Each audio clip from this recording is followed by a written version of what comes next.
16 जून ते 22 जून 2025 चे भविष्य भाकीत. ठाकरे काका पुतण्यांचे ग्रह अनुकूल. चॅनलचे सबस्क्रिप्शन अगदी मोफत आहे. माहिती जाणून घेण्यापूर्वी जर आपण चॅनलवर नवीन असाल तर चॅनलला सबस्क्राईब करून ऑलवर क्लिक करा, जेणेकरून पुढे येणाऱ्या व्हिडिओचे नोटिफिकेशन सर्वात आधी तुम्हाला मिळेल. व्हिडिओला लाईक करा आणि आपल्या प्रतिक्रिया कमेंट करून नक्की कळवा. 11 जून रोजी ज्येष्ठा नक्षत्रात होणारी पौर्णिमा राजकीय सामाजिक क्षेत्रात मोठ्या नाट्यमय घटना घडवणारी राहील. दशमातील बुध-गुरु युतीमुळे या काळात राज ठाकरे, उद्धव ठाकरे तसेच सुप्रिया सुळे, अजित पवार यांच्या युतीच्या किंवा एकत्र येण्याच्या बातम्या जोर धरतील. पण त्याचबरोबर केंद्रस्थानी शनी-नेप्च्यून योग आल्यामुळे प्रत्यक्षात युती होण्यामध्ये बराच काळ गोंधळ चालू राहण्याची शक्यता वाटते. या काळात अनेक अफवा, समज, गैरसमज अनुभवास येतील. स्थानिक स्वराज्य संस्था, महापालिका निवडणुकीच्या पार्श्वभूमीवर मोठ्या प्रमाणावर पक्षांतर होण्याची शक्यता असून कार्यकर्त्यांमध्ये देखील संभ्रमाचे वातावरण तयार होईल. या काळात फसवाफसवीचे अनेक अनुभव राजकारणास अनुभवास येतील. शिवसेना स्थापना दिनाच्या पत्रिकेत मिथुन राशीत रवी, चंद्र, बुध, गुरु असे ग्रह असून दशमस्थानी शनी आहे. दशमातील शनीमुळे कष्टकरी कामगार वर्गासाठी लढा देणारा म्हणून या पक्षाची स्थापना बाळासाहेब ठाकरे यांनी केली. 1992 नंतर राम मंदिर मुद्द्यावर भाजपबरोबर हिंदुत्वाच्या मुद्द्यावर एकत्र येऊन 1994 ते 1999 सत्तेमध्ये सामील झाली.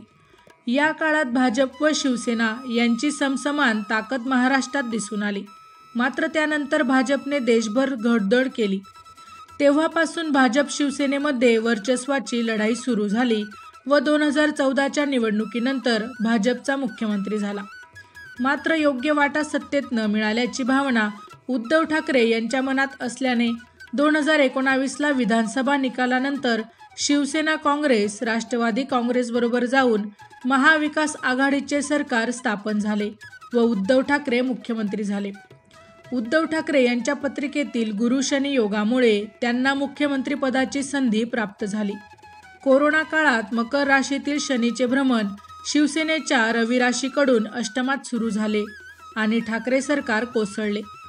पक्षातील नेत्यांना काँग्रेसबरोबर सत्तेमध्ये राहणे किंवा केंद्रातील भाजपबरोबर शत्रुत्व घेणे परवडणारे न वाटल्यामुळे पक्षात मोठी फूट पडून एकनाथ शिंदे यांच्या नेतृत्वाखाली भाजप शिवसेना सरकार स्थापन झाले. दरम्यानच्या काळात लोकसभा, विधानसभा निवडणुकीपर्यंत शिवसेनेतील फूट सुरूच आहे. या पार्श्वभूमीवर आगामी महापालिका निवडणुकीसाठी किमान मुंबई, नाशिक 2 प्रमुख शहरांसाठी ठाकरे या समान नावावर राज ठाकरे यांना बरोबर घेतल्यास सत्ता मिळू शकते. या विचाराने दोन्ही पक्षातील कार्यकर्त्यांनी एकत्र येण्यासाठी अनुकूलता देखील दर्शवली आहे. ज्योतिषशास्त्राच्या दृष्टीने या युतीचा विचार करता हे दोन्ही नेते एकत्र येणे व पुढे एकत्र काम करणे दोघांसाठी मोठे जिकरीचे असणार आहे. याचे कारण म्हणजे उद्धव ठाकरे यांची सिंह रास असून राज ठाकरे यांची मकर रास आहे. या दोन्ही राशी एकमेकांच्या शत्रू राशी आहेत. आतापर्यंत एकमेकांवर टीका करताना अनुभवास आले आहे. मात्र आदित्य राज या काका पुतण्यांची जोडी एकत्र काम करणे शक्य होऊ शकते.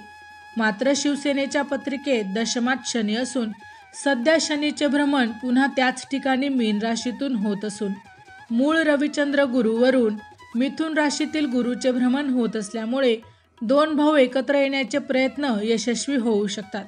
त्यामुळे दोन्ही पक्षातील कार्यकर्त्यांचा उत्साह निश्चितपणे वाढण्याची देखील शक्यता आहे.